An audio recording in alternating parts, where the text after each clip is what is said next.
데일리 브리핑. 네, 매주 월요일 데일리 브리핑에서는 저희 워싱턴 한면택 특파원과 함께합니다.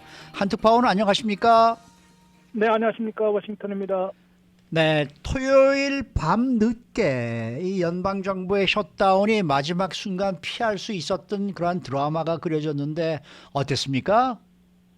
네, 막판에 트위스터 앤 리턴이라고 얘기를 표현을 되는데요. 그만큼 케빈 메카시 하원의장이 마지막 순간 그 전략을 바꿨기 때문에 민주당의 지지를 얻어서 공화당은 뭐 거의 반분이 됐고요.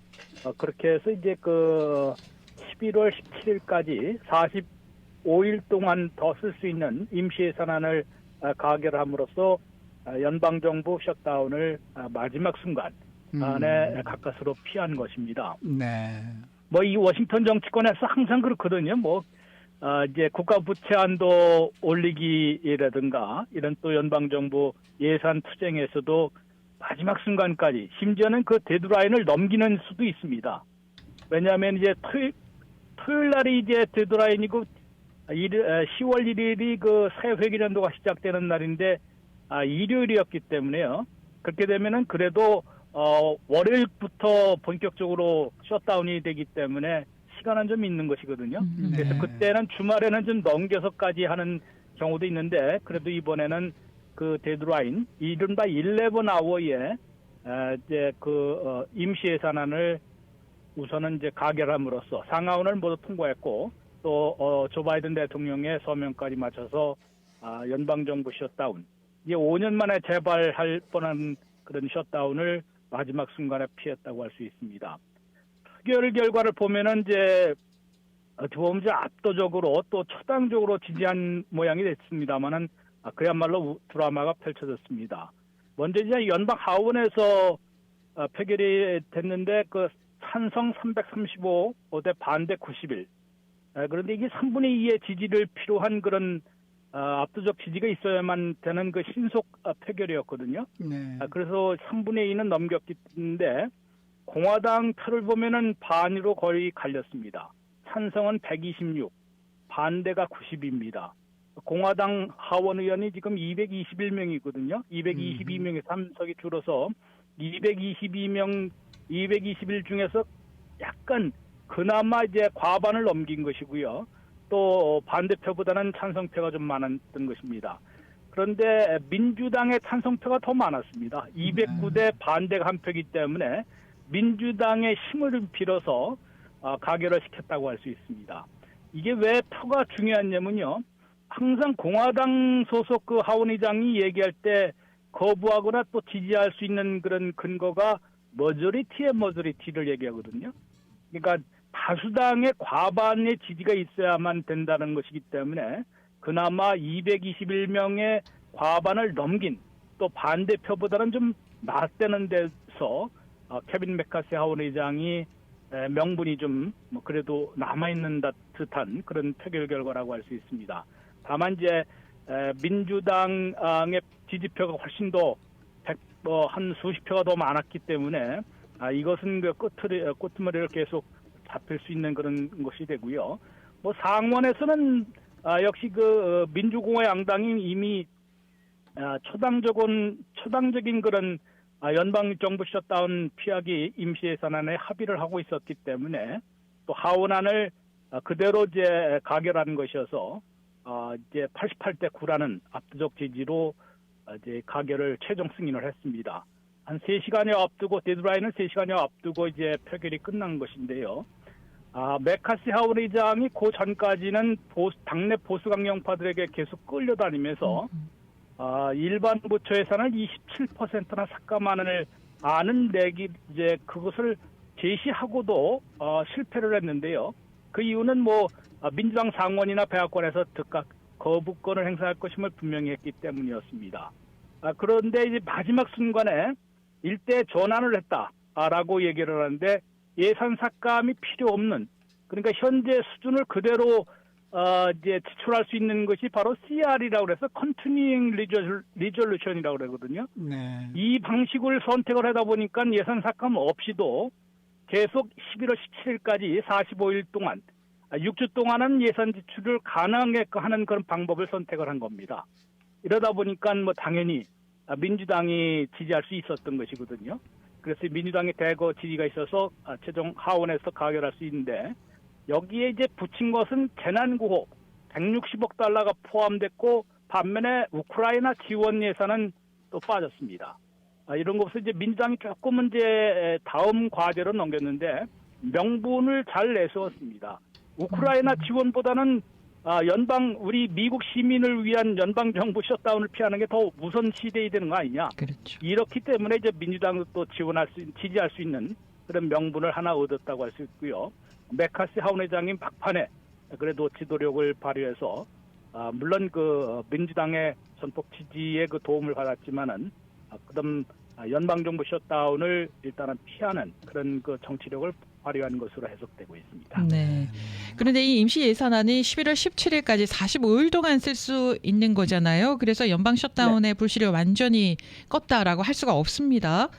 앞으로 그렇습니다. 또 당연히, 예산 투쟁이 또 펼쳐지겠죠.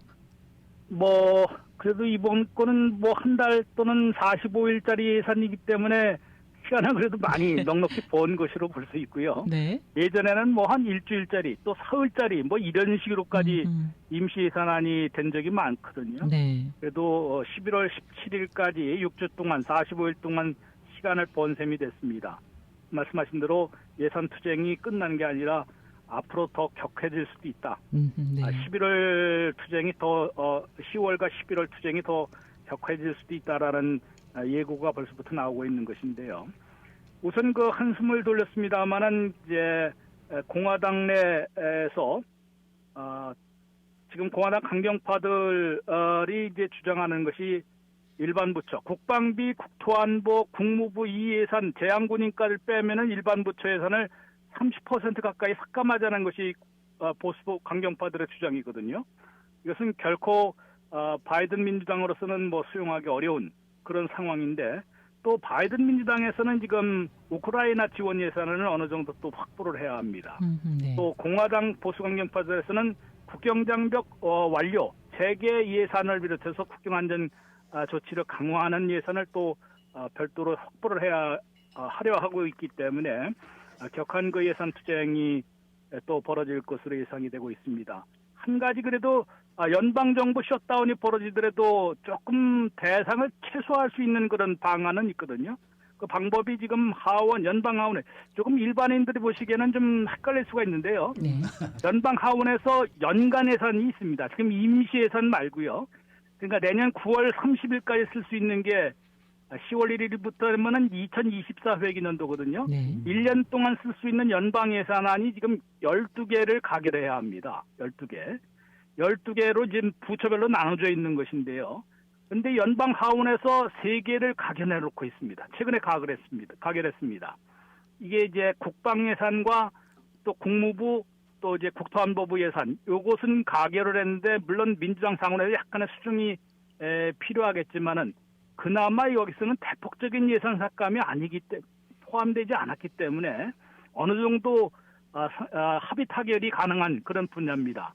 그런데 뭐 아시다시피 국방 예산이 전체 부처 예산보다 더 많거든요. 국방 예산 하나만 해더라도 그것이 해결이 된다 그러면은 연방 셧다운이 되더라도 130만 현역 미군 또 이제 서북당국 요원 또 국경 순찰대라든가 또 이제 공항 검색하는 이런 예산은 계속 집행이 될 수가 있습니다. 그러면은 셧다운이 되더라도 이제 이른바 무급 근무라든가 아니면 무급 휴직 대상자들이 많이 줄어들 수 있기 때문에 네. 그것으로 대상은 일단은 주는 그런 아마 방법을 사용하지 않을까 그런 예상이고 마지막 갖고 이제 우크라이나 추가 지원이나 국경장벽 건설 예산 확보 또 예산 삭감폭 일반 부처 예산의 삭감폭을 놓고 격한 투쟁을 벌일 것으로 예상이 되고 있습니다. 네. 이번 사태에서 가장 지금 뭐랄까 좀 문제가 되고 있는 게 바로 케빈 맥카티 하원 의장이 아닐까 이런 생각이 드는데 지금 뭐 네. 하원 내 공화당 보수 강경파들 완전히 하원 의장 축출을 시도하고 나서고 있는 것 같아요. 아마 1월 달에 1월 3일에 하원의장을 뽑지 못하지 않았습니까? 네. 케빈 맥카시 하원의장이 무려 15번, 100년 만에 처음 벌어진 일인데요. 15번 15차 투표에서 가까스로 하원의장직에 오른 바 있습니다. 그때 주도했던 19명 내지 20명밖에는 되지 않는데요. 또 대표적인 인물이 이제 매트 가에츠라는 아주 41살의 삼선 하원의원, 플로리다 출신. 이 표정을 보더라도 아주 전형적인 백인 그런 연방하원의 네. 모습인데요. 이 사람과 또 케빈 맥카시 하원의장의 마지막 순간 하원 본회의장에서 충돌하는 거의 뭐 멱살잡이까지 가까이 갔던 그런 장면이 지금까지도 떠오르고 있거든요. 그렇죠. 그런 매트 가예츠 하원의원이 이번 주에 케빈 맥카시 하원의장 축출을 시도하겠다라고 어제 일요 토론에서 공언한 것입니다. 이 방법이 있는데요. 모션 투 베케이트, 즉 하원의장 말은 이제 하원의장 직을 이제 비우는 그런 그 동의안을 내겠다는 것인데요. 네. 하원의장 축출 시도가 가능해진 이유는 지난번 1월달에 하원의장직에 오르면서 마지막 순간에 가에츠 하원의원이 노가 아니라 기권표를 던졌거든요. 네. 그것 때문에 가까스로 이제 기권이 되면은 의결 정족수가 떨어집니다. 예. 줄어들기 때문에 218표가 아니라 그 아래로 떨어져서 결국은 이제 과반 이상의 가결 정족수로 하원의장직에 오를 수가 있었는데요. 그때 하나 들어준 게 있습니다. 단 한 명의 공화당 하원의원도 한 명이라도 이제 하원의장 축출을 시도할 수 있는 동의안을 제출할 수 있도록 되어 있습니다. 네. 이러다 보니까 이 사람이 이번에 본격적으로 하원의장 축출, 맥카시 하원의장 축출 동의안을 내겠다라고 어제 공개 선언한 것입니다.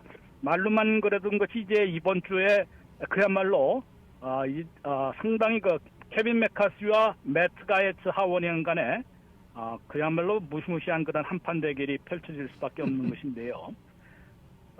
당연히 지금 매트 가예츠 하원의원 쪽에 쓸 사람들은 이 투표 1월 달에 투표할 때 11명 내지 20명이었거든요. 네. 보수강경파. 근데 이제 문제가 218표가 과반인데요. 예. 여기서 4명만 공화당 하원의원이 떨어지더라도 독자 생존이 불가능해집니다. 과반 아래로 떨어지죠. 그럼 민주당 손에 지금 달려있다는 셈이 되기 때문에 네. 상당히 케빈 맥카시 하원의장도 아주 껄끄러운 아하. 상당한 위험에 지금 직면해 있다라는 소리를 듣고 있는 겁니다. 달리 말해서 민주당 하원의원이 212명인데요. 예. 이들이 맥카시 하원의장에 대해서 당론으로 그래도 맥카시가 좀 낫지 않느냐. 다른 사람 괜히 반대표 던졌다가 축출되면은 더 강경파가 들어올 게 분명한 거 아니겠습니까? 예. 네. 이러기 때문에 할 것인지 아니면은 자유투표에 맡기더라도 일단 가결될 생존할 가능성이 높은데 그렇게 갈 것인지. 네. 상당히 지금 아주 재미있는 글쎄 재밌다고 말이에요. 보기에는 좀 그런데 네. 그런 한판 대결이 네. 이번 주에 펼쳐질 것으로 예고되고 있습니다. 오늘 말씀 잘 들었습니다. 네, 고맙습니다. 네, 감사합니다. 지금까지 워싱턴 한면택 특파원과 함께했습니다.